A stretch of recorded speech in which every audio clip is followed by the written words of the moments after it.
Puisqu'on est dans la saison de Noël, et que Noël c'est un terme qui signifie la nativité, on veut méditer sur Christ, comment Christ est né. Et j'aimerais lire deux textes avec vous, pas en même temps, mais quand même, pour voir comment Christ était annoncé et comment il est arrivé, et qu'on puisse apprendre quelque chose de tout ça et méditer ces vérités, que ça nous fasse du bien. D'abord, on va prier ensemble. Seigneur notre Père, je te prie que tu disposes nos cœurs pour recevoir ta parole maintenant et que ton esprit puisse l'utiliser pour nous faire du bien, pour nous instruire, pour nous rappeler, pour nous corriger, pour nous encourager. On te remercie que tu promets et tu fais cette œuvre en nous chaque jour. On te prie au nom de Jésus. Amen. Alors, pourquoi c'est important de méditer sur la naissance de Christ? C'est qu'il y a, je réfléchissais cette semaine, énormément des religions qui existent.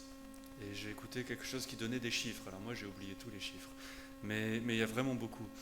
Des milliards de gens qui vont tous les jours ou régulièrement adorer certaines choses. Mais nous savons qu'il y a un seul Dieu. Et que tout ça c'est vain si ça n'est pas vers le seul Dieu qui existe. Et donc il y a énormément de gens qui sont trompés, qui cherchent quelque chose, parce que Dieu a mis dans leur cœur de chercher quelque chose. Et on l'a tous reçu, mais nous devons reconnaître qui Dieu est, comment Dieu est venu dans le monde. Et Noël, c'est l'expérience, vraiment le moment vraiment idéal pour ça. On va rencontrer plein de gens, on va peut-être aller dans la famille, on va manger avec des gens. Il y a des choses qui sont organisées. Peut-être que vous étiez sur le marché de Noël. Et tout ça, c'est pour pouvoir annoncer, et c'est vraiment super les circonstances, pour leur dire Dieu s'est parfaitement révélé en Jésus-Christ, quand il est venu sur la terre. Si on veut savoir qui est Dieu, il faut regarder à Jésus-Christ. Donc c'est ça qu'on veut. Et on veut méditer ça parce que la naissance de Christ, c'est pas juste une naissance comme tous les autres, c'est une naissance qui marque Dieu est venu et il a commencé à accomplir toutes les promesses qui étaient faites depuis toujours.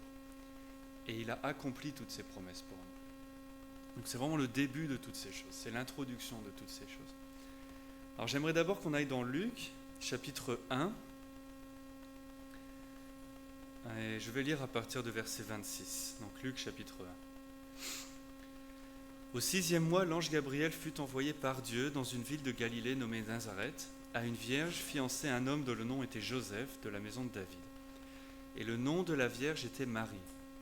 Et l'ange étant entré auprès d'elle, dit « Je te salue, toi qui as reçu la faveur de Dieu. Le Seigneur est avec toi, tu es bénie entre les femmes. » Et elle, le voyant, fut troublée à sa parole, et elle raisonnait en elle-même sur ce que pourrait être cette salutation. L'ange lui dit « Ne crains pas, Marie, car tu as trouvé grâce auprès de Dieu. Et voici, tu concevras dans ton ventre et tu enfanteras un fils. Tu appelleras son nom Jésus. Il sera grand, il sera appelé Fils du Très-Haut. Et le Seigneur Dieu lui donnera le trône de David son père, et il régnera sur la maison de Jacob à toujours. Il n'y aura pas de fin à son royaume. » Marie dit à l'ange « Comment ceci arrivera-t-il puisque je ne connais pas d'homme ?» L'ange répondant lui dit « L'Esprit Saint viendra sur toi et la puissance du Très-Haut te couvrira de son ombre. Et c'est pourquoi aussi la sainte chose qui naîtra sera appelée Fils de Dieu. » Donc ici nous avons un récit qui nous dit comment l'ange a annoncé la naissance de Jésus. Dieu annonce toujours les choses avant pour que quand ça se passe, tout le monde voit effectivement, c'est exactement comme Dieu l'a dit, donc c'est Dieu qui l'a fait, et on sait pourquoi. Toutes les prophéties, c'est pour ça, Dieu dit avant, et comme ça tu sais quand ça se passe, qui Dieu est. Mais l'ange dit à Marie, ne crains pas. Il commence par ça, il lui dit, ne crains pas. Pourquoi ? Parce qu'on voit dans la Bible que quand les gens rencontrent des anges, c'est pas une rencontre comme ça, tranquille, comme on rencontre des gens dans la rue. Okay, ce sont des êtres saints qui sont impressionnants. Et ils ont régulièrement besoin de dire aux gens de ne pas craindre. Cet ange-là, c'est Gabriel. Gabriel, ça signifie celui qui est fort, qui est un guerrier fort. Okay, donc, on n'est pas en train de parler d'un bébé tout nu, un peu grassouillé, qui vole ou quelque chose comme ça, comme les images qu'on voit un peu partout, que c'est ridicule. Les anges de la Bible, les vrais anges qui existent, ne sont pas comme ça. Ils sont des guerriers forts, des êtres impressionnants, qui effraient les gens jusqu'à ce qu'ils leur disent « n'aie pas peur », parce qu'ils sont les messagers de Dieu et Dieu nous aime. Il s'adresse à Marie. Qui est Marie ? On nous dit un peu ici. Marie, c'est une jeune femme, très très jeune, mais qui est en âge d'être fiancée, d'être mariée, qui vient d'être fiancée, donc elle est liée maintenant à Joseph. Les fiançailles à l'époque, c'était pas comme maintenant, c'était comme si tu étais déjà marié. La preuve, c'est que quand Joseph saura son état, il va songer à la divorcer. Ici, on ne divorce pas des fiançailles, mais à l'époque, oui. Mais elle est très intriguée, cette jeune femme, parce que l'ange lui a dit qu'elle avait reçu la faveur de Dieu, que Dieu lui avait fait grâce. Et ça l'intrigue beaucoup. Qu'elle se dise, elle est comme tout le monde, elle n'a rien de spécial. Et un ange vient et dans toute la gloire qui le resplendit, lui dit, tu as reçu la faveur de Dieu. Vous seriez intrigué aussi à sa place. De se dire, comment ça ? Dans quelle mesure ? Qu'est-ce qui se passe ? Pourquoi moi ? Le terme qu'il utilise ici, c'est vraiment, ça vient de grâce, c'est-à-dire Dieu a fait grâce, Dieu a donné gratuitement quelque chose par rapport à sa bonté. C'est ça que ça signifie. Que la grâce, c'est un don qui n'est pas mérité. Ça n'est jamais une récompense. Ça n'est pas un salaire. Si tu fais quelque chose de bien, on te donne une récompense. Quand tu travailles, tu as un salaire, c'est normal. La grâce, c'est je décide de t'offrir quelque chose parce que j'ai envie de le faire. Et tu n'as rien fait pour le provoquer. Donc à chaque fois qu'on voit la grâce ou la faveur, c'est la même chose. On doit se rappeler ça. Dieu donne et il n'y a rien qui a provoqué qu'il donne. Donc Marie n'a rien de plus que les autres jeunes filles. Elle est exactement comme toutes les autres. Et Dieu a décidé de l'utiliser pour sa gloire et c'est la grâce qu'elle a reçue. Sa grâce, c'est la mission qu'elle a reçue. Donc Marie reçoit la grâce. Marie n'est jamais la source de la grâce. Il y a des mauvaises traductions de la Bible qui disent Marie pleine de grâce, au lieu de celle qui a reçu la grâce, reçu la faveur. Et c'est un peu trompeur parce qu'on pourrait penser Marie est remplie de grâce, alors Dieu vient vers elle. Non, Marie est comme tout le monde et Dieu lui donne sa grâce, comme il fait à nous. Le même terme qu'il utilise ici, dans Éphésiens 1, verset 6, on le retrouve quand Paul parle à toute l'Église et il dit que chaque croyant a reçu par la grâce de Dieu l'adoption en Christ. C'est le même terme, c'est exactement la même chose. Donc ici on trouve une jeune femme qui est une pécheresse, humble devant le Seigneur, qui croit dans le Seigneur, qui fait confiance au Seigneur. Vous lirez le reste du chapitre 1 plus tard parce que c'est intéressant. Vous avez la réponse de Marie à cette rencontre ici. Et elle répond avec une très belle prière, avec des mots très justes, qui sont très bibliques, dans lequel elle mentionne que Dieu est son sauveur. Quand Dieu est ton sauveur, c'est que tu as besoin d'être sauvé. Okay. Donc pour tous ceux qui pensent que Marie est née sans péché, si tu es né sans péché, tu n'as pas besoin d'être sauvé. Marie dit Dieu est son sauveur, qui a regardé à l'état humble de son esclave. Donc Marie est comme nous, et elle a reçu la grâce de Dieu comme nous, elle a juste une mission différente, mais c'est comme nous. Au chapitre 2, d'ailleurs, on verra qu'elle va aller au temple, offrir le sacrifice que la loi demande par le Lévitique à cause de son impureté, parce qu'elle a mis au monde un enfant, et que le Lévitique commande ça. Donc elle reconnaît qu'elle est une pécheresse, à l'époque toujours sous la loi de Moïse, alors elle offre un sacrifice pour son péché, par la foi que Dieu la sauve de son péché. Jacques nous dit, et Pierre aussi, que Dieu fait grâce aux humbles. Jésus nous dit qui sont les humbles, ceux qui confessent leur état de pécheur. Cela appartient au royaume de Dieu. Marie se décrit elle-même, ici on l'a vu, non on ne l'a pas vu mais c'est au verset 38, elle dit « Me voici l'esclave du Seigneur, qu'il me soit fait selon ta parole ». Donc elle dit « Voilà, je suis soumise au Seigneur qui me fait grâce ». Donc la grâce qu'elle a reçue, c'est la mission. Elle a reçu une mission. Dieu est venu, lui a dit, tu sais, tu es comme tous les autres, mais moi je te prends, je te mets à part, je te donne une mission. Et ça veut dire que tu m'appartiens maintenant. Et la mission qu'elle a reçue est vraiment une mission très, très importante. Okay. Marie n'a pas donné son approbation à Dieu pour faire ça. J'ai entendu des gens me dire, heureusement que Marie a dit oui, parce que sinon il n'y aurait pas eu Jésus. Mais il le disait très sérieusement, et moi j'étais très offensé par ça. Mon épouse m'a dit, calme-toi, les gens te regardent. Je dis, oui, mais enfin là, vraiment, c'est difficile. Non, on doit remercier Dieu pour tout ce qu'il fait. Et Marie remercie Dieu pour la grâce qu'elle a reçue. D'ailleurs, vous regardez dans le texte qu'il n'y a pas de question. L'ange ne lui a pas demandé si elle était d'accord. Il lui a dit c'est comme ça que ça se passe parce que Dieu est souverain. Il n'y a pas de question ici. Marie a été donnée une mission et elle l'a reçue par la foi. Maintenant, quelle est cette mission ?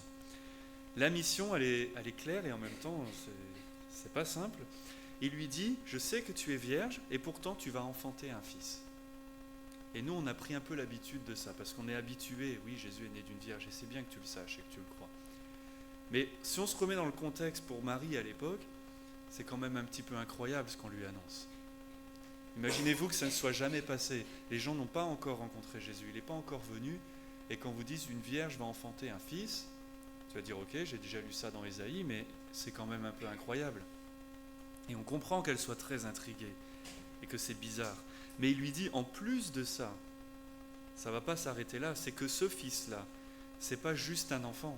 Il lui dit 2 fois que c'est le fils de Dieu et que c'est quand même pas rien de dire à une jeune femme tu vas enfanter malgré ton état vierge et c'est le fils de Dieu qui va venir, que c'est celui qui a été promis depuis toujours, le Messie, qui va venir là, qui est directement de Dieu. Vous savez, dans Jean 3,16, qu'on connaît tous par cœur, mais dans le français, c'est pas très évident, dans l'anglais un peu plus, dans le grec, c'est hyper clair. Quand il dit le Fils unique de Dieu, il y a un mot qui manque là, qui dit celui qui vient, qui est généré depuis Dieu. Et ça veut dire, pour tous ceux qui comprennent ce terme-là, qu'il est de la même nature, la même essence que Dieu, qu'il est Dieu lui-même. Il est le seul qui sort directement de Dieu. Donc il est Dieu lui-même. Ici, il lui dit, tu vas enfanter un enfant, c'est un peu redondant, mais c'est comme ça, qui est Dieu lui-même. Donc là, on commence à voir un peu vous imaginez le stress que ça peut commencer à créer en elle. Quand ton patron te demande de faire un truc un peu grand, tu commences à paniquer dedans toi. Tu vois, ton corps ne t'appartient plus vraiment à ce moment-là. Mais alors si on te dit ça, essayez d'imaginer un petit peu dans l'état dans lequel elle est. Maintenant, ce message, est-ce qu'il est nouveau ? Est-ce que c'est une nouvelle idée ? Est-ce que le christianisme c'est un concept complètement nouveau qui était complètement étranger aux Juifs à l'époque ? Ben non. 700 ans plus tôt, et il nous l'a dit notre frère tout à l'heure, Ésaïe chapitre 7 a dit « La Vierge enfantera un enfant qui s'appellera Emmanuel, qui signifie Dieu est parmi nous ». Au chapitre 9, il nous l'a décrit avec plusieurs termes, et Silas nous les a donnés tout à l'heure. L'un d'entre eux étant Dieu puissant. Donc il lui a dit, il y aura un enfant, un fils, et qui s'appellera Dieu puissant. Donc déjà, on a déjà le concept que Dieu va devenir un homme, mais il est toujours Dieu. Donc quand Dieu vient, et d'ailleurs ici il lui dit, et il dira à Joseph, tu nommeras son nom Jésus. Jésus c'était un nom, un prénom assez commun. Ok, mais qu'est-ce qu'il signifie ? Il signifie Dieu sauve. Dieu est le salut. Matthieu 1,21 nous dit, tu l'appelleras Dieu sauve parce qu'il sauvera son peuple de leurs péchés. C'est pour ça qu'il est venu. Il n'est pas juste venu prendre soin des gens, il n'est pas juste venu nous donner un peu plus de Bible à lire, il n'est pas juste venu nourrir la multitude et ils sont tous contents et puis dès qu'il leur parle de discipulat, tout le monde s'en va. Non, il est venu pour mourir pour les pécheurs, pour qu'ils soient pardonnés de leurs péchés. Et il faut que ce soit lui qui fasse ça, parce qu'aucun homme ne peut le faire. Donc là, on commence à comprendre que ce n'est pas une mission simple. Déjà, mettre au monde, si vous êtes des femmes et que vous avez fait ça, vous savez que déjà, ce n'est pas simple. Mais mettre au monde le Fils de Dieu pour qu'il puisse sauver ses ennemis, c'est vraiment pas simple. En plus, puisqu'elle n'est pas mariée, qu'elle n'a pas encore consommé son mariage, tout le monde le sait, ça veut dire qu'il faut que le miracle soit sûr. C'est pour ça que Dieu a fait ça. Certaines personnes m'ont dit, mais pourquoi Dieu a fait ça, la pauvre ? Elle n'est même pas encore mariée, elle est déjà accusée d'adultère ou soupçonnée d'adultère. Selon la loi, si on te prouve que tu es adultère, on te tue avec des pierres. C'était normal. Mais c'est nécessaire parce qu'il faut que tout le monde sache que cet enfant, c'est le Fils de Dieu. S'il est venu après dans leur mariage, quand ils ont déjà eu d'autres enfants, parce qu'ils auront d'autres enfants, heureusement, ces pauvres gens, les gens vont penser, non mais lui c'est le fils de Joseph, il n'a rien de spécial. Mais s'il est né quand Marie est vierge, il est spécial. On sait qu'il ne vient pas de Joseph, on sait que Joseph c'est pas son père, qu'il est le Fils de Dieu comme la prophétie annonce. Mais ça veut dire que le prix de ça, c'est qu'il y a toujours des gens qui vont être là pour dire « Ouais, mais c'est bizarre quand même son histoire, parce qu'on sait que c'est pas Joseph son père et on n'a pas envie de croire aux prophéties. » Qu'il va y avoir des ragots, il va y avoir des moqueries, ils vont sûrement être rejetés de pas mal de choses dans la vie sociale. Il y a peut-être plein d'endroits où on ne va pas les inviter, parce qu'il y a toujours des gens qui vont se dire « Ouais, non mais il y a un truc louche là. Moi je ne vais pas inviter ces gens-là, ils sont bizarres. C'est pas net ce qu'ils ont fait. » Dans Marc 6, d'ailleurs, on le voit, quand les gens veulent insulter Jésus, ils l'appellent le fils de Marie. À l'époque, on appelait les gens le fils par le nom de leur père, le fils de Joseph. Parfois, ils disent ça. S'ils l'appellent le fils de Marie, ça veut dire on ne sait pas qui est ton père. C'est une insulte. Ils sont en train d'insulter Jésus et Marie en faisant ça. Donc on voit que même jusqu'à ce qu'il soit un adulte, c'est toujours là, c'est toujours rampant. Il y a toujours ces insultes qui sont là, des gens qui n'ont pas envie de croire et qui les malmènent. Donc elle va être maltraitée, malmenée, insultée, toujours dans un danger de mort, encore une fois, à cause de la loi. Mais heureusement, il n'y a pas preuve d'adultère, parce qu'elle n'a pas fait d'adultère. Et aussi, Joseph va couvrir ça. Joseph va la garder avec elle, pour la protéger de ça. Mais Marie, par la foi, se dit « Ok, ça va vraiment pas être simple, c'est vraiment pas une mission facile, mais elle accepte parce qu'elle fait confiance à Dieu. » C'est la seule raison, il n'y a aucune autre raison. Elle fait confiance à Dieu malgré toutes les craintes. Et on peut s'arrêter là un petit peu et réfléchir. Lorsque Dieu m'appelle moi à être son témoin, à le servir, est-ce que je lui fais confiance comme ça? Ou est-ce que je commence à me dire « Ouais, mais si je partage l'évangile au travail, les relations vont être différentes. Si je partage l'évangile dans ma famille, ils vont peut-être se fâcher, et puis c'est la famille, c'est chaud quand même. Est-ce que je lui fais confiance quand même de tout ce qu'il me promet dans sa parole, qu'il est avec moi tout le temps, tous les jours jusqu'à la fin des temps, et que je fais ce qu'il me demande? Parce que ça requiert la foi, la confiance en Dieu. Est-ce que j'ai la foi, comme Marie, quand Dieu me donne la mission que tous les croyants ont reçue, d'aller proclamer l'évangile, faire des disciples? Et qu'on verra bien les détails plus tard, on sait que Dieu s'en occupera. Parce que c'est ça la foi. Est-ce que je suis prêt à faire un sacrifice pour Dieu s'il me le demande? Est-ce que je suis prêt à laisser toutes les choses que j'ai là pour partir si Dieu me demande de partir? Si je vais être moqué, si je vais être rejeté, est-ce que j'y vais quand même? Peut-être que je vais devoir déménager, peut-être que je vais perdre mon boulot, peut-être que je devrais en changer moi-même parce que celui que j'ai là, ça ne va pas. Est-ce que je suis prêt à faire ça? Est-ce que je suis prêt à subir des injustices et à être OK avec ça parce que je sais que Christ viendra à la fin des temps accomplir toute justice et que je n'ai pas besoin de le faire? Et que la justice pour nous, elle n'est pas tout de suite. Parfois oui, mais parfois non. Elle est quand Jésus revient. L'histoire de Marie, c'est l'histoire d'une personne comme nous tous, à qui il a été fait une grande grâce, une grande faveur, qui vient avec une mission. Et elle a reçu ça par la foi, l'obéissance de la foi, et elle se réjouit en Dieu dès le début pour ça. Et Dieu est glorifié à travers tout ce qu'elle fait. C'est ça son histoire. Maintenant, si on va, quand Jésus maintenant est né, quand Jésus arrive, donc on va au chapitre suivant, Luc 2. Qu'est-ce que nous dit ce récit? Luc 2, verset 4. Joseph aussi monta en Galilée, la ville de Nazareth en Judée, dans la ville de David qui est appelée Bethléem, parce qu'il était de la maison de la famille de David, pour être enregistré avec Marie, la femme qui lui était fiancée, laquelle était enceinte. Donc là, c'est confirmé. Il arriva, pendant qu'ils étaient là, que les jours où elle devait accoucher s'accomplirent, et elle mit au monde son fils premier-né. Donc on suppose, il y en aura d'autres, mais c'est le premier-né. L'emmaillota et le coucha dans la crèche, parce qu'il n'y avait pas de place pour eux dans l'hôtellerie. Il y avait dans la même contrée des bergers, demeurant au champ, et gardant leurs troupeaux durant les veilles de la nuit. Et voici, un ange du Seigneur se trouva avec eux, et la gloire du Seigneur resplendit autour d'eux. Ils furent saisis d'une grande peur. L'ange leur dit, « N'ayez point de peur, car voici, je vous annonce un grand sujet de joie, qui sera pour tout le peuple. Car aujourd'hui, dans la cité de David, vous est né un sauveur, qui est le Christ, le Seigneur.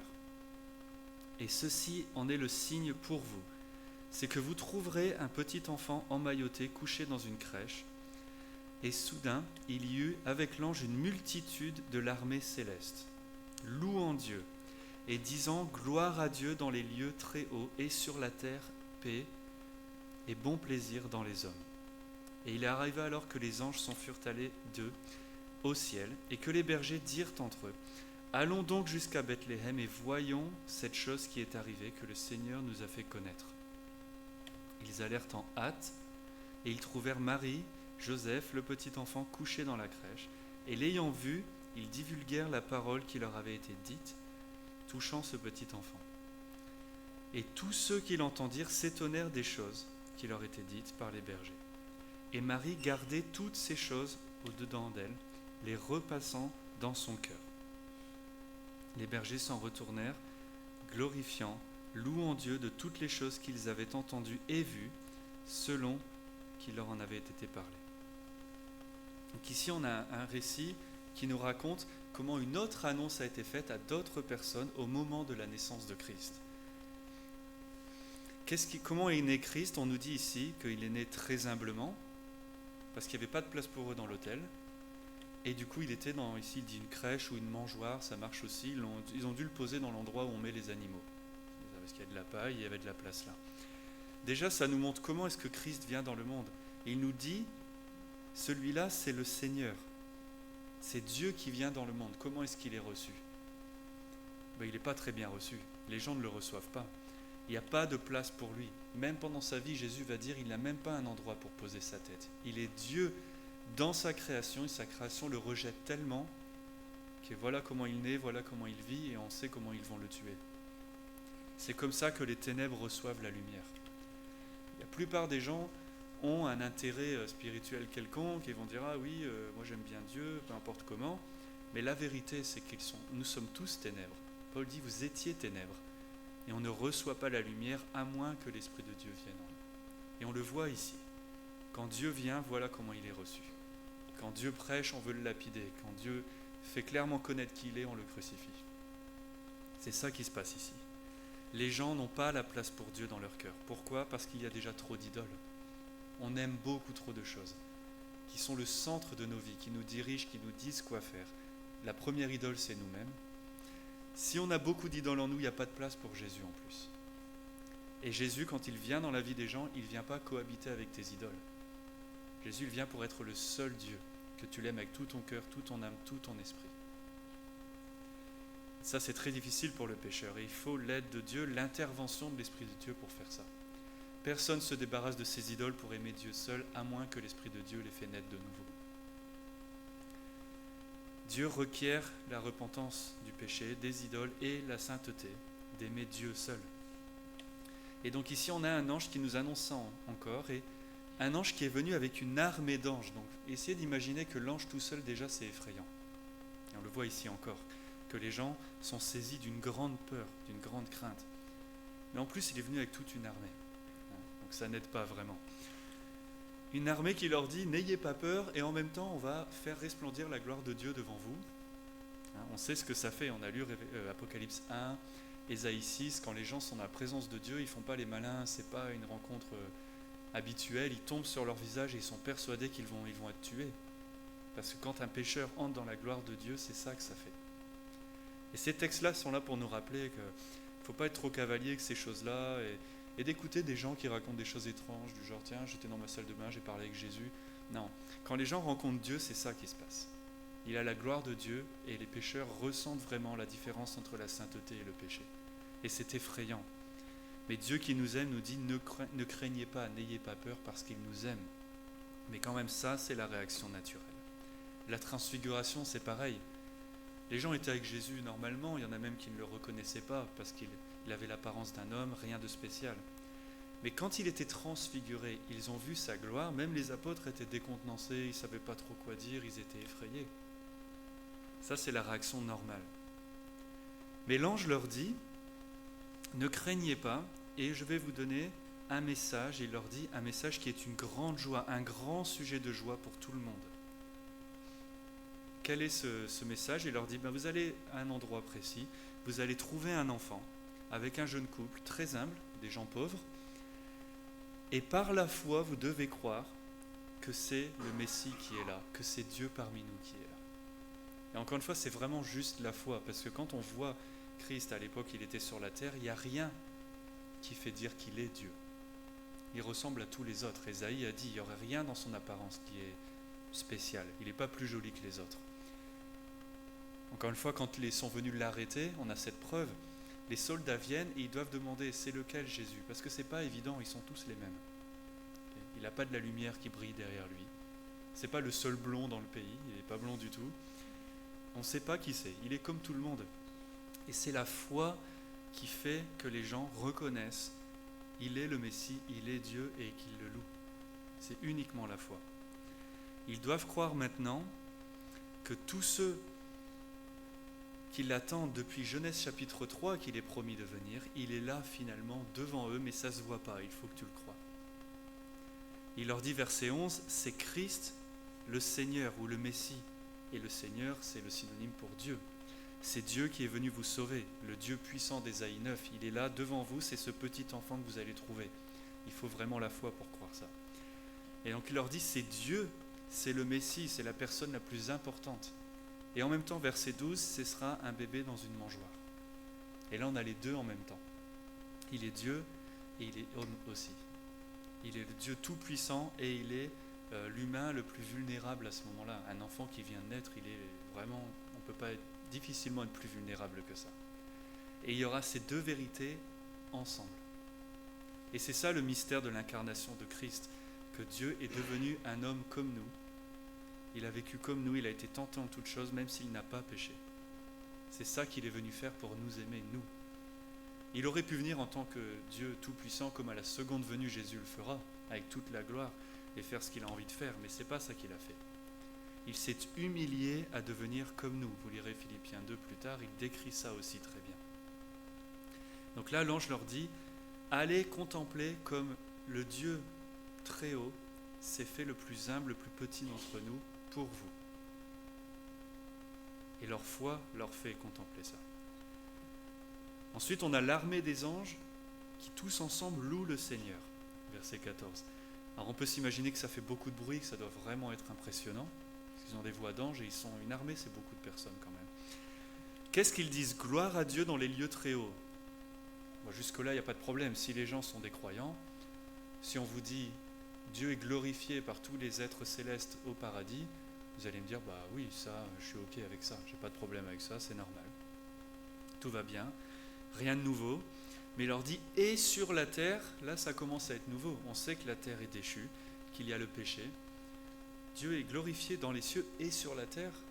Quand on regarde autour de nous, non, pas tellement, quoi. D'ailleurs, c'est pour ça que Jésus nous envoie en mission, pour que les gens puissent louer Dieu, parce que personne ne loue Dieu. Personne ne glorifie Dieu. Romains 1 nous dit, le problème des gens, c'est qu'ils ont connu Dieu, il est visible dans toute sa création, et pourtant ils ne le louent pas, ils ne le glorifient pas, ils ne lui rendent pas grâce. Mais là, il annonce les choses telles qu'elles seront à la fin, et c'est ça que Dieu fait. Il annonce les choses de la fin dès le début. Et par la foi, tu vis comme ça. Même si tout le monde, toute la terre ne loue pas encore Dieu, tant que Jésus n'est pas revenu, on vit comme ça. Parce qu'il va le faire, on sait qu'il va le faire, que rien ne va l'empêcher. Jésus est venu dans nos ténèbres, et les gens commencent à le louer. Jésus est saint, il est sans péché, il est l'ami des pécheurs. Il est né de pécheur, d'une femme pécheresse, et pourtant il est sans péché. Et à cause de lui, les gens vont avoir la foi, les gens vont le louer.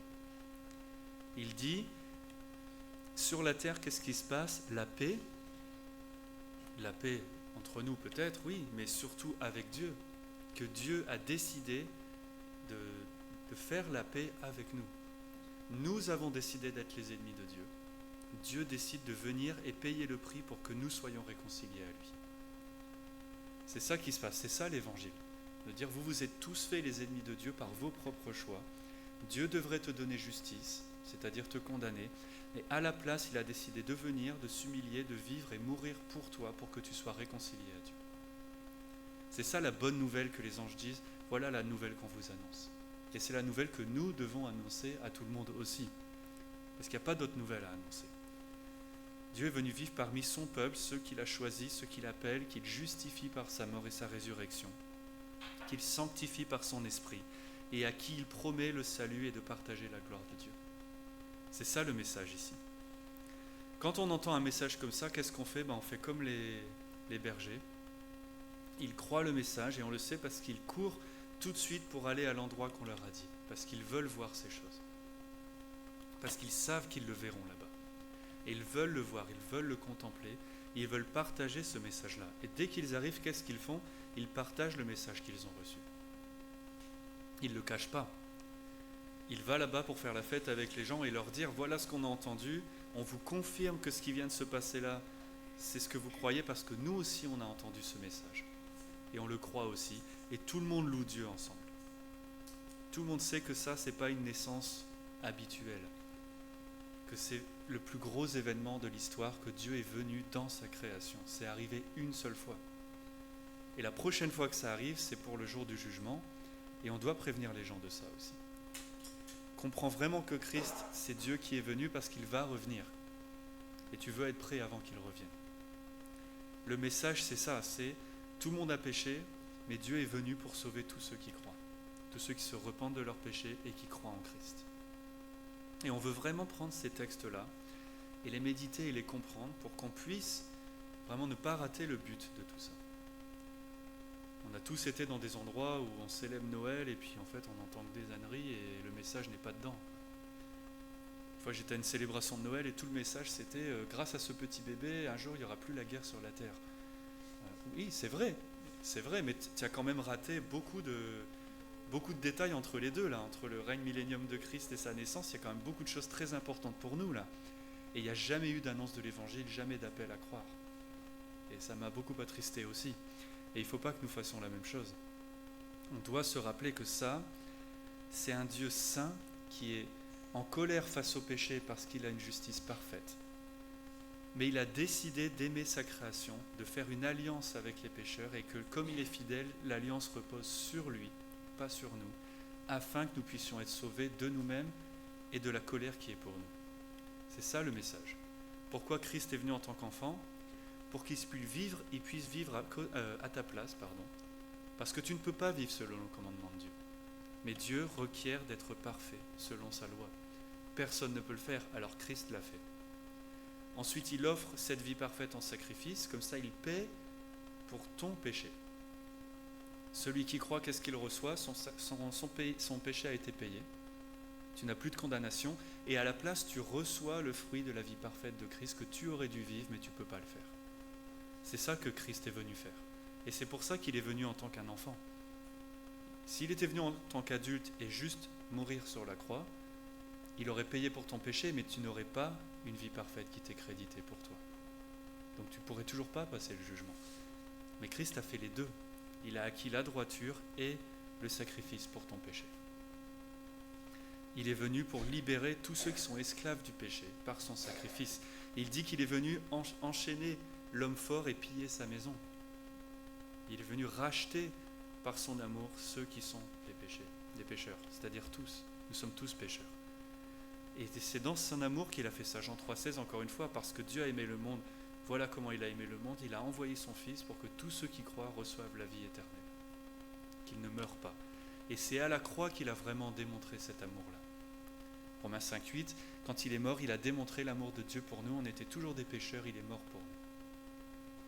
Donc l'incarnation, que Christ soit né, et c'est génial, et on ne veut pas minimiser ça du tout, mais le vrai sommet de ce que Dieu a fait, de ce que Christ a fait, c'est sa croix. Et c'est pour ça qu'il est venu. Il est venu pour vivre et mourir pour nous. Quand on célèbre Noël, j'expliquais ça à mon beau-frère il y a 2 semaines. Je lui dis c'est bien Noël, mais en fait célébrer Noël, c'est se préparer pour Vendredi Saint et la Pâque. C'est ça qu'on fait. C'est le commencement de ces choses-là qui vont jusqu'à la résurrection, qui est vraiment la déclaration ultime que tous ceux qui croient sont vraiment sauvés par Christ parce que Dieu l'a ressuscité des morts. Il a accepté son sacrifice. Il a accepté sa vie parfaite. Donc, beaucoup de gens croient que Jésus a existé. Mais moi, je leur dis toujours, c'est bien. C'est une bonne étape, c'est bien, mais ça ne suffit pas. Beaucoup de gens pensent que Jésus, il était génial, il était incroyable. C'est vrai. Mais tu n'es sauvé que lorsque tu crois qu'il est Dieu parmi nous. Pas juste un prophète, pas juste un enseignant. Quand tu crois qu'il est sans péché, qu'il est mort pour nous et qu'il est ressuscité. Paul nous dit dans Romains 10, si tu crois qu'il est Seigneur et qu'il est ressuscité des morts, tu seras sauvé. Donc tu peux le inverser. Si tu ne crois pas qu'il est Dieu et que tu ne crois pas qu'il est mort pour le péché et ressuscité, tu n'es pas sauvé. Donc c'est bien quand on se réjouit que les gens reconnaissent un petit peu Jésus, mais il faut les mener jusqu'au bout pour leur bien, pour leur salut. Donc on veut se concentrer sur les bonnes choses pour la gloire de Dieu, pour le bien des gens. On veut se concentrer pas seulement sur bébé Jésus dans la mangeoire, même si c'est mignon, mais il y a beaucoup de gens qui restent coincés là. Oui, mais ça ne te sauve pas, ça. C'est juste une étape. Il faut passer à la suite, il faut aller jusqu'à la croix de Christ et sa résurrection. Ma grand-mère, elle dit toujours le bébé Jésus, le bébé Jésus. J'arrête pas de lui dire, ça fait 2000 ans que c'est plus un bébé Jésus. Tu sais, il est grand maintenant. Mais il faut passer à autre chose. Si tu restes coincé sur bébé Jésus, la croix, la résurrection, c'est pas dans ton esprit, c'est pas dans ta foi. Mais on ne veut pas non plus passer trop vite sur sa naissance, parce que c'est nécessaire. Le fait que Jésus soit né d'une vierge, ça veut dire qu'il est vraiment Dieu parmi nous. Et il faut croire ça. Beaucoup de chrétiens ne croient pas ça, et ça, moi je trouve que ça pose un problème. Il faut que nous croyions ça, parce qu'il est pleinement Dieu et pleinement homme. S'il n'est pas né d'une vierge, tu n'as pas l'assurance de ça. S'il n'est pas pleinement Dieu et pleinement homme, il ne peut pas te sauver. Parce que ça veut dire qu'il est juste un homme, tout le monde est né pécheur, aucun pécheur ne peut payer sa rançon ou celle de son frère. Donc il faut ça, il faut croire ça. Et aussi, même si tout ça c'est pour nous sauver, il ne faut pas rester trop concentré sur nous-mêmes. Parce que c'est pour nous, Dieu est venu nous sauver, oui, mais pourquoi ? Pour que nous soyons des adorateurs en esprit, en vérité, pour que toute la gloire lui soit rendue, pour qu'on se centre toujours sur lui. Alors oui, on est béni, on ne peut même pas compter combien on est béni par Dieu.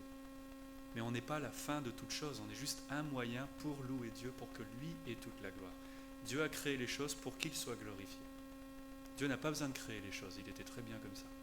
Mais il a créé toutes choses pour nous racheter, pour qu'il soit glorifié à travers tout ce qu'il fait.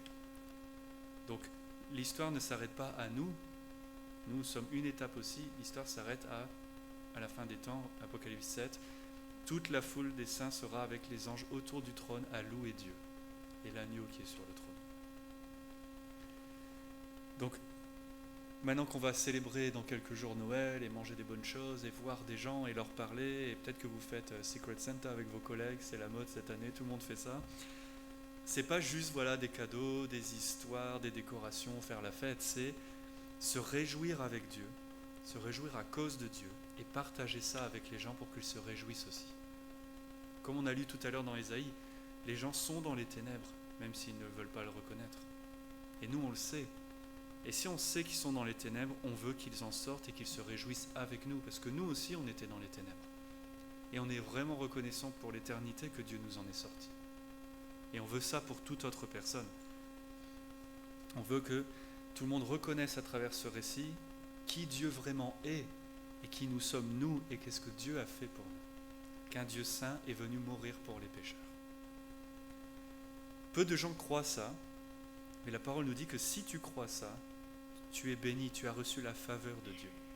Tu peux te réjouir avec lui, tu peux célébrer avec lui, tu peux espérer en lui dès maintenant, même si tes circonstances sont toujours difficiles. La vie de Marie et Joseph ne va pas être simple, mais ils se réjouissent à cause de l'espérance, à cause des promesses. Le texte finissait par « Marie garde toutes ces choses qui se passent et toutes ces choses qu'elle entend dans son cœur. » Elle médite ces choses-là parce que ça vient de Dieu et que c'est bon pour elle, pour louer Dieu, pour ne pas être effrayée, pour pas être déprimée. Elle médite les choses de Dieu dans son cœur et elle se réjouit tout le temps. Toutes ces vérités que nous on connaît, que Christ nous dit qu'il est la lumière qui est venue dans le monde pour que quiconque croit en lui ne reste pas dans les ténèbres. C'est ça qu'il est venu faire et on veut annoncer ça. Rappelez-vous, on va lire rapidement. Qu'est-ce que nous dit Jean quand il commence son évangile? Donc ce n'est pas un détail, il commence par ça et il finira avec la même chose. Jean chapitre 1. La vraie lumière, verset 9, qui était celle qui, venant dans le monde, éclaire tout homme. Il était dans le monde et le monde fut fait par lui. Et le monde ne l'a pas connu. Il vint chez soi et les siens ne l'ont pas reçu. Mais à tous ceux qui l'ont reçu, il leur a donné le droit d'être enfants de Dieu. Ceux qui croient en son nom. Qui sont nés non de la volonté de la chair, non de la volonté de l'homme, mais de Dieu. C'est ça la bonne nouvelle qu'il nous faut garder dans notre cœur et jamais oublier. que Dieu est lumière, il est venu dans nos ténèbres pour nous donner le droit d'être nés de Dieu et de lui appartenir. Et qu'on n'a rien fait pour ça, c'est lui qui a tout fait. On était tous condamnés, mais que si on reçoit Christ par la foi, on vivra et on est réconcilié à Dieu et on est béni avec toute bénédiction en Christ. Si on croit à toutes les promesses de son évangile, si on croit en la vie, la mort, la résurrection de Christ et tous les miracles entre deux, et récemment une personne a dit que c'était pas important de croire aux miracles sauf la résurrection. Moi je pense qu'il faut que tu crois à tous les miracles de Christ parce que c'est ce qui font qui Christ est et ils ont tous du sens. Et on ne peut pas commencer à choisir ce qu'on croit et ce qu'on ne croit pas. Soit tu crois que toute cette parole est vraie, soit tu crois qu'elle n'est pas vraie. Mais on n'a pas le luxe de choisir ce qui est vrai ou pas, c'est pas nous qui décidons. On veut vraiment croire que Jésus c'est Dieu parmi nous, parce que Jésus nous dit en Jean 8 qu'à moins qu'on ne croie qu'il est Dieu, on meurt dans notre péché. Et notre prière, c'est vraiment que toutes les personnes qui entendent ce message et à qui on va leur dire, et que Dieu pourvoie des opportunités, qu'ils puissent croire dans leur cœur avec un cœur nouveau toutes ces vérités, croire au Seigneur Jésus, ressusciter des morts et qu'ils puissent être sauvés. Prions ensemble maintenant.